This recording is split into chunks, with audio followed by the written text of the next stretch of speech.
Halo teman-teman semua, perkenalkan nama saya Tata Nurlayli. Saat ini saya sedang menempuh pendidikan di Universitas Singapura Bangsa Karawang di bidang keguruan dan ilmu pendidikan.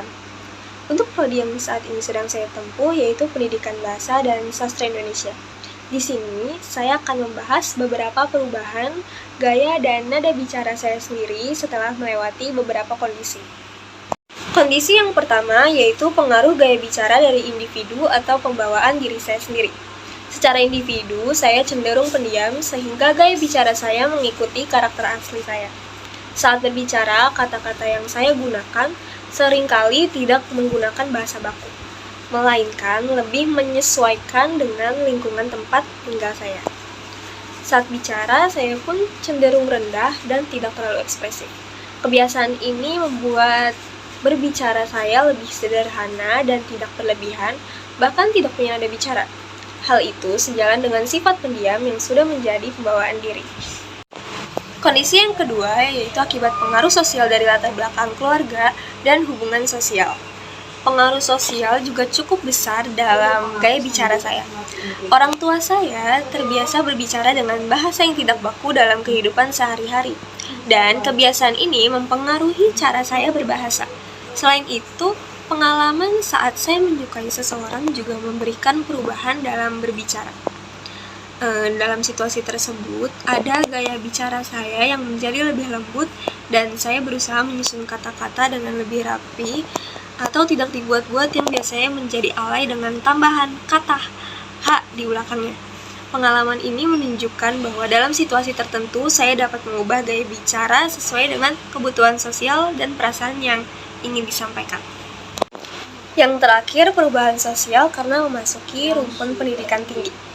Sebelum memulai kuliah di program studi pendidikan bahasa dan sastra Indonesia atau yang biasa disebut PBSI, gaya bahasa dan nada bicara saya cenderung lebih santai dan tidak terstruktur dengan baik.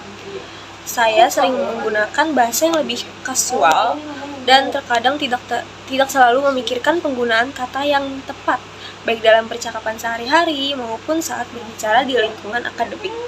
Saya juga kurang memperhatikan kaidah tata bahasa yang benar dan sering membuat percakapan atau tulisan saya kurang rapi dan jelas.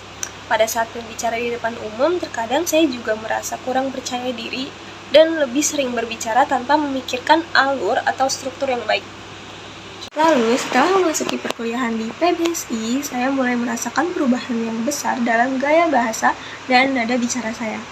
Prodi saya mengajarkan untuk lebih memperhatikan penggunaan bahasa yang baku, terstruktur, dan sesuai dengan kaidah tata bahasa Indonesia yang benar. Hal ini mulai saya terapkan dalam komunikasi sehari-hari, baik dalam berbicara dengan teman-teman maupun dalam diskusi di kelas. Saya mulai belajar untuk menyusun kalimat dengan lebih rapi dan memperhatikan urutan ide yang jelas, sehingga pesan yang ingin disampaikan dapat dimengerti dengan mudah oleh orang lain. Saya juga mulai mengutamakan penggunaan bahasa yang lebih formal, terutama dalam situasi yang membutuhkan komunikasi akademik, seperti saat berdiskusi dengan dosen, teman, atau menulis tugas.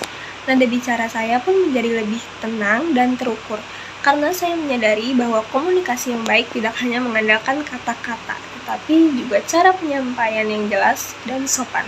Saya semakin memahami pentingnya struktur dalam berkomunikasi, baik dalam berbicara maupun menulis, yang merupakan keterampilan utama yang dipelajari di PBS.